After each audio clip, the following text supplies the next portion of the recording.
السلام علیکم ورحمۃ اللہ وبرکاتہ۔ آج کی تحریر میں ہم جانیں گے کہانت کسے کہتے ہیں، کاہن کون ہوتا ہے اور علم و فراست کی دنیا میں اس کا کیا مقام ہے۔ کیا واقعی یہ جنوں کی طرف سے دیا گیا ایک علم ہے؟ جزیرہ عرب میں بسنے والے قبائل کی تاریخ کا مطالعہ کرنے سے پتہ چلتا ہے کہ وہاں کی جاہل معاشرے میں کاہنوں کا بہت اہم مقام ہوا کرتا تھا۔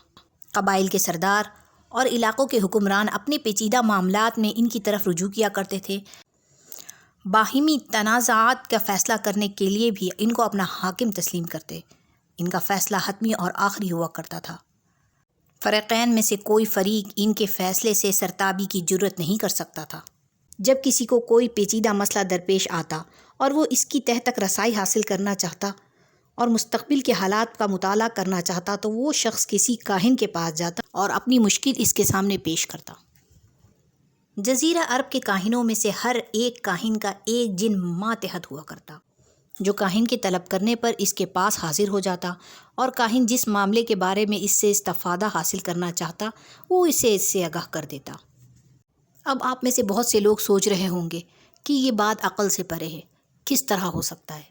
ہو سکتا ہے اس کہانیوں میں کوئی سچائی نہ ہو، لیکن اگر ہم سوچیں تو یہ بات عقل سے پرے بھی نہیں، کیونکہ آج کل یورپ میں فوت شدہ لوگوں کی روحوں کو حاضر کرنے کا علم اہم علوم میں شمار ہونے لگا ہے، اور یورپ کے ممتاز محقق، سائنسدان، پروفیسر، ڈاکٹر اس کی سچائی کو تسلیم بھی کرنے لگے ہیں۔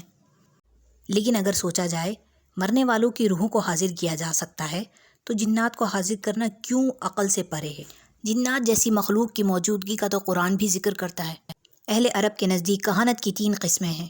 پہلی وہ قسم جس میں کوئی ماتحت جن انسان کے کہنے پر آسمان سے باتیں چوری چھپے سن کر اپنے دوست انسان کو پہنچا دے۔ نبی اکرم صلی اللہ علیہ وسلم کے بعد کہانت کی یہ قسم ختم ہو گئی۔ سورہ جن آیت نمبر 9 میں اس کے بارے میں تفصیل سے ذکر ہے۔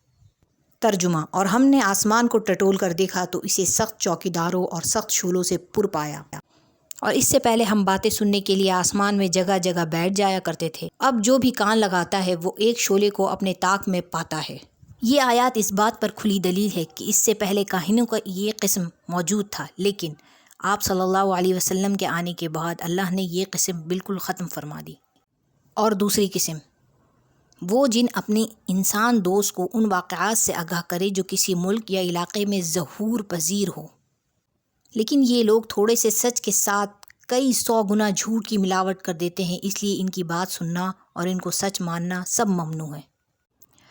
تیسری قسم یہ وہ لوگ ہیں جنہیں اللہ تعالیٰ نے ایک مخصوص قوت عطا کی ہوتی ہے، لیکن یہ لوگ بھی سچ کے قلیل مقدار کے ساتھ جھوٹ کے انبار میں لا دیا کرتے ہیں۔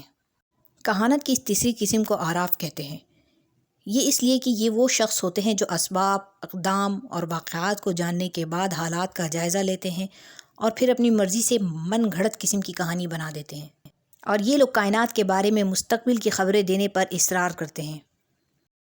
حدیث نبی صلی اللہ علیہ وسلم ہے، رسول اللہ صلی اللہ تعالیٰ علیہ وسلم نے کتے کی قیمت، زانیہ کی اجرت اور کاہن کی اجرت سے منع فرمایا ہے۔ آج کل بھی کچھ لوگ یہ کام کرتے ہیں، لیکن اسلام نے اس کام سے بالکل منع فرمایا ہے۔ ہماری کتب تاریخ اور کتب ادب میں ایسی ان گنت روایتیں درج ہیں جن میں وہ پیشگوئیاں بھی درج ہیں جنہیں دیکھ کر معلوم ہوتا ہے کہ اس وقت کہانت کا علم کتنے عروج پر تھا۔